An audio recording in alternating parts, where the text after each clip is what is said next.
is about 6:30 in the morning, and I'm on my way to the gym to hit up my morning cardio. And this is 12 weeks out, but I really actually like to do my cardio and my weights in a separate session. So I have 2 clients that I'm training in the gym today, and I start at 8:30 with them at my other gym. So I'm heading in to do my cardio at my gym that I work out at Equinox, and I'm gonna do about 35 minutes, maybe 40, and just really push it. I really want to bring my best, and sometimes you have to just arrange your schedule and get the hell up and do what you have to do in order to make it happen. And if you don't put your best foot forward and just make time, make the room, then you can't be upset when you're up there and you get your ass kicked by everybody else. So that's my job right now, getting up, making it happen. So I'm gonna head on in there, get this cardio going.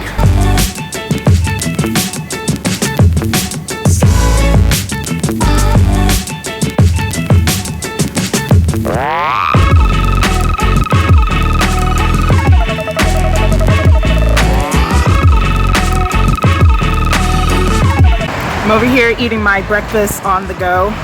Just got finished my cardio and my breakfast. I had 2 whole eggs with some oatmeal, and usually I put like coconut oil, like 5 grams or so of coconut oil, but I didn't have that today because I was on the run. But here's my oats.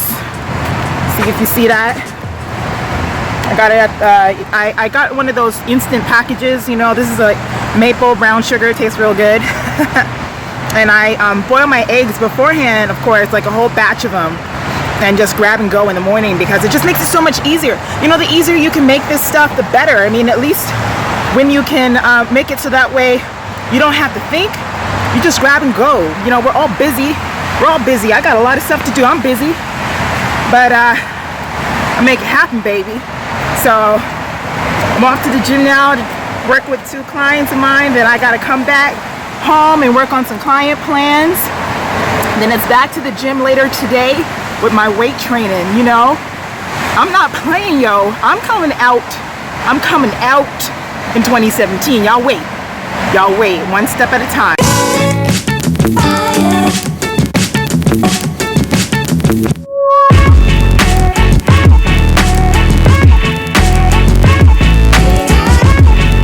Oh yeah, baby. Oh yeah. Cooking up that chicken. Some grilled chicken breasts right here for my next meal. I eat a lot of chicken, man. Yo, this right here though, this is saving my life, yo. This is pre-seasoned chicken. It's already seasoned. I got it from Target, yo. Pre-seasoned garlic and herb, and they also got this one that's what is it? Sea salt and olive oil. Oh, it's so good. All I do is just let it thaw out, and I just cook these babies up on my George. Put some coconut oil on them. A little bit of like Irish butter for my fats, honey. Put it with my rice, honey. It is good, child. Anything to make it easy. That's what I do. Anything to make my life easy.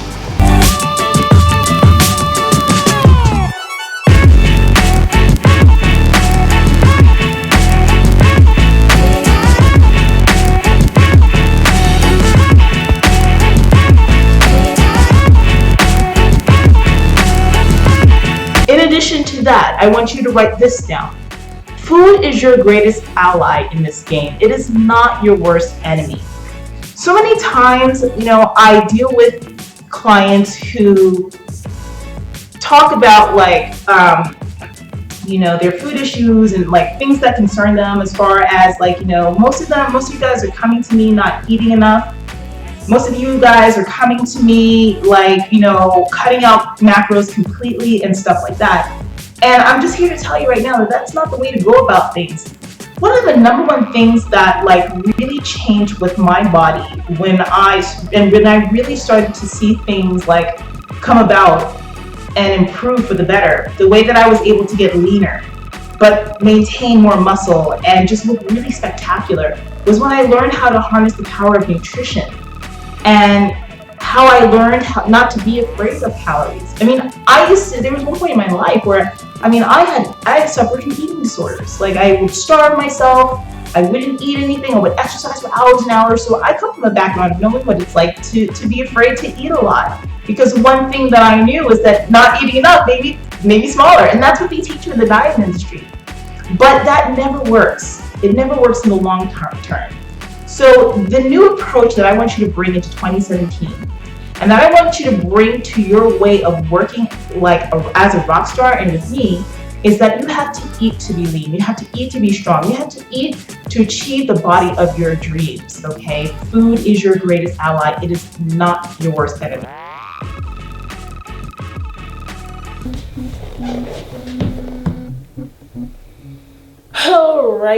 All right. Hey guys, welcome back to my channel. So today, it is Thursday, and I am sitting right under 11 weeks out from my show, and things are actually going pretty well. I think that like last week was really like that big shift that happened in my mind, where it's like, all right, you either get your shit together now or you're not gonna be looking the way that you need to look when you get up there. So I've had less slip ups and stuff like that.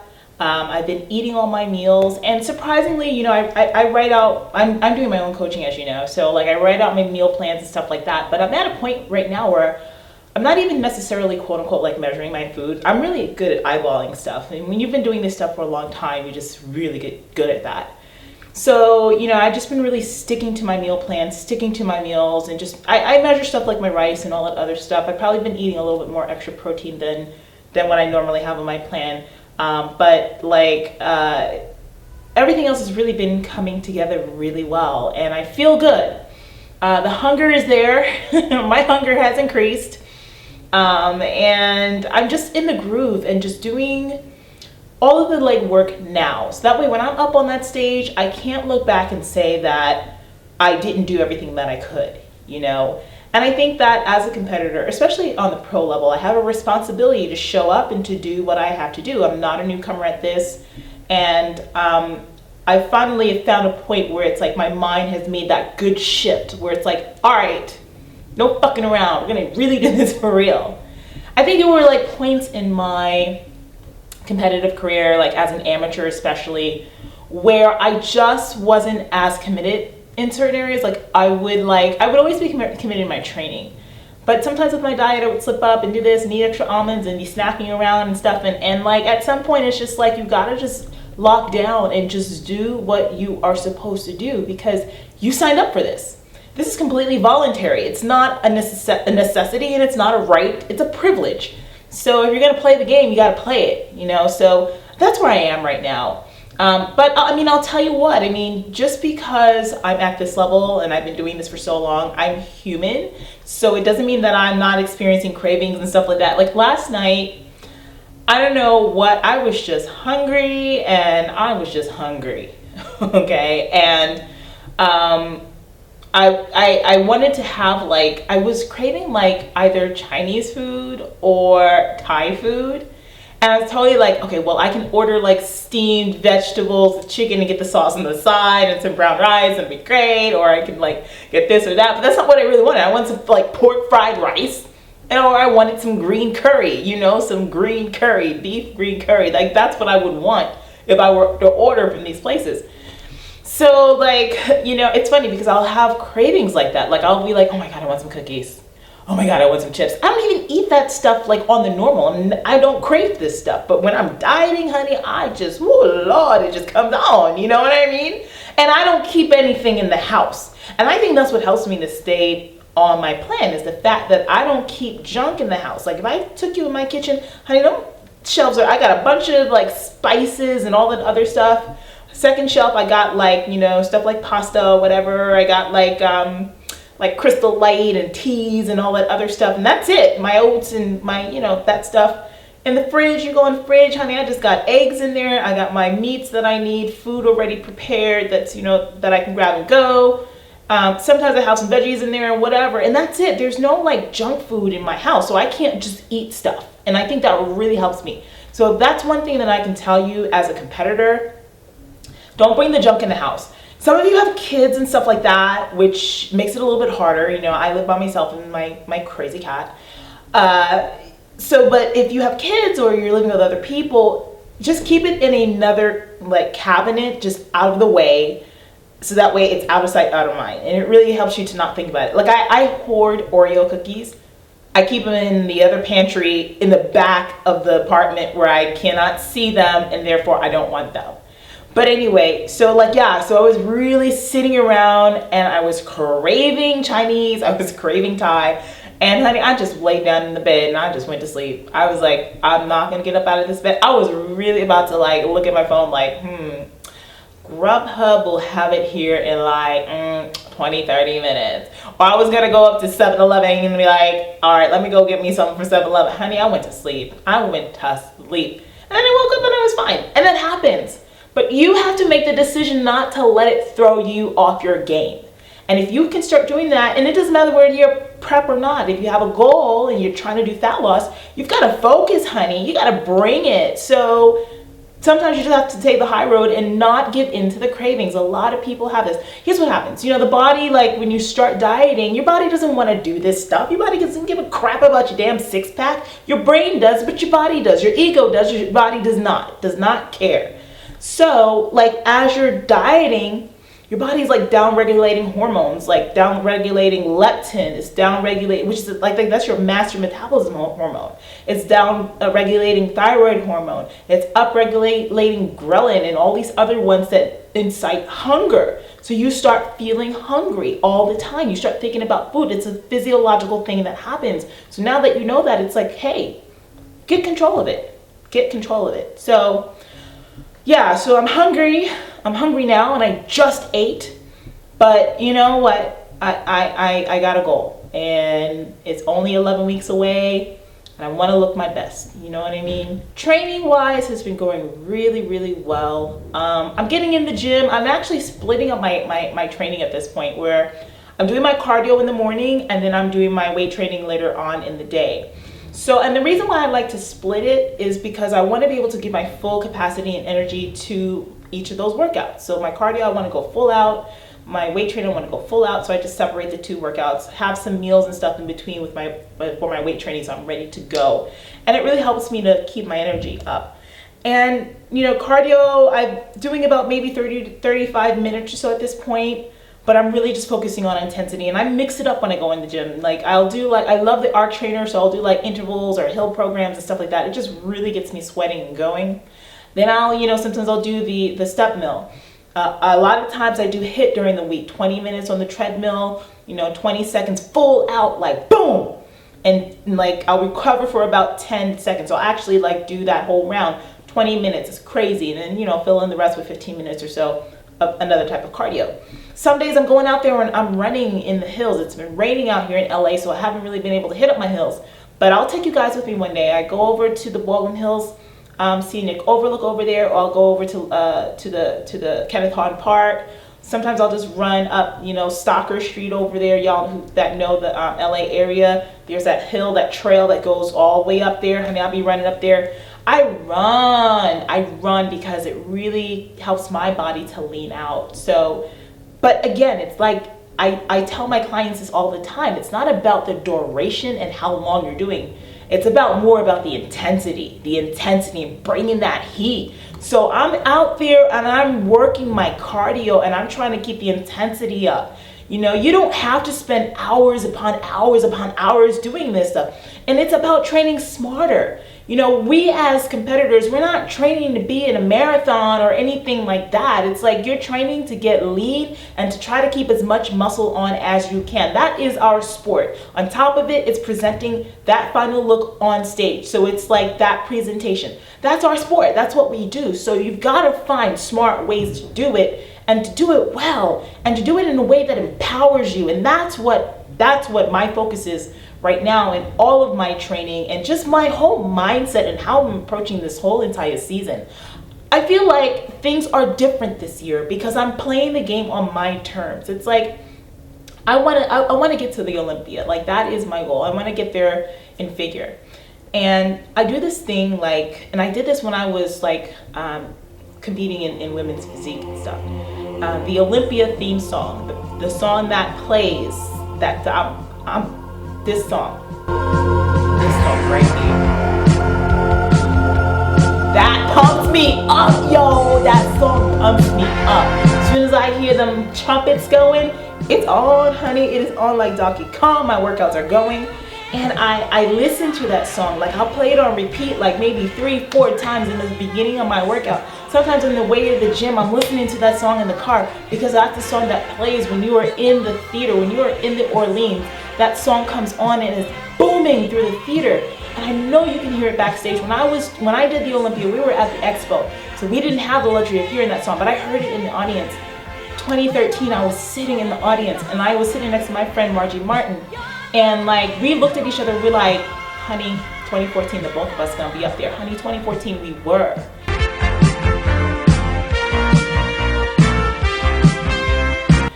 And I just hear in my mind just being up there backstage. Now, figure is on the stage, so being backstage and hearing that music play would be the most fulfilling thing for me ever. And that's what I'm working for. I just want to be my best. I just want to bring it, you know, and you got to bring that fire to every single workout you do. Every single rep, every single set, it's got to be about more. Because before I was even at this level that I'm at right now, I saw that as my reality and I made it happen. You know what I mean? I came across this really amazing statement today. I was listening to, I listened to like different motivational like speeches and like, you know, music and stuff like that I find on Spotify. And there's one by Eric Thomas. And in it, he was saying, I can, I will, I must. I can, I will, I must. And I probably listened to that on repeat about 3-4 times while I was doing cardio. It's so powerful. You know, it's like we doubt ourselves so much along the way to our goals. We don't give ourselves that fighting chance. But if you certainly believe that you can, you will, and you must succeed, honey, the sky is the limit. So don't ever let people tell you what you can and what you cannot do. Because there's going to be a lot of people out there that do that. And you might be one of those people telling yourself that in your head. But you can't. You got to stop and say, you know what? This is important to me. I can, I will, I must, and do it. I was training a client today, and I made him repeat those words over and over and over again throughout his set. His workouts became so intense because he brought that heat and he saw what he wanted. And it's just like, you know, if you did everything in your life like that, how much further can you get along, you know? So I'm sitting here and I'm telling you what my goals are. And people will look at me and be like, please, you know, she got a big head. She's cocky. No, honey, I believe in me. And ain't nobody gonna tell me what I can and cannot do. I can, I will, I must. And I will make this happen. You watch and see. You watch and see. So that's where I am. I'm just really fired up. I'm just really ready to go. And, you know, everything that I do right here, right now, is going to dictate what I look like 11 weeks from today. And I want to bring my best. I want to be among the best. I want to be among the best in the world. The world. And honey, you can't do that sitting back doubting yourself. I can't do that sitting about worrying what other people think about what my goals are. So, you know, I'm just going out and I'm doing it. So anyway, guys, this was 11 weeks out and I'm feeling good. How I look? I'm looking damn good if you ask me. I feel good. I know I'm looking good. And, you know, I'm really excited to just have you along the ride. You know, if you have comments, questions, whatever you want, ask me, tell me, share it, whatever. Post it up in the comments below. Be sure that you thumbs up this video. Be sure that if you have not subscribed, that you subscribe to my channel. Make sure that if you've subscribed before, that you are still subscribed, because YouTube be playing some games nowadays. They be unsubscribing people, you know. And if you really want to make sure that you don't miss a video, click the notifications thing. There's like a little gear thing, and it's like a bell. It looks like a little bell. Click that little bell to get the notifications. Whenever I put up a video, you're gonna be among the first to see it. So, oh, and by the way, guys, look, I post a lot of stuff on my website too. So be sure to come on, check out my website. That's the link above me. And get on my email list, my contest prep crash course. Those of y'all that are in prep, you would really appreciate the free advice that I have to share. I put together this whole entire kick-ass ebook for you. I got videos and all kinds of stuff to help you to figure out this game on your own. And that's it, guys. You know what? I love y'all. I'm gonna see y'all next week. Bye-bye. 10,000 tons of TNT detonated deep underground. I mean, how far, with your knowledge, how far do you think North Korea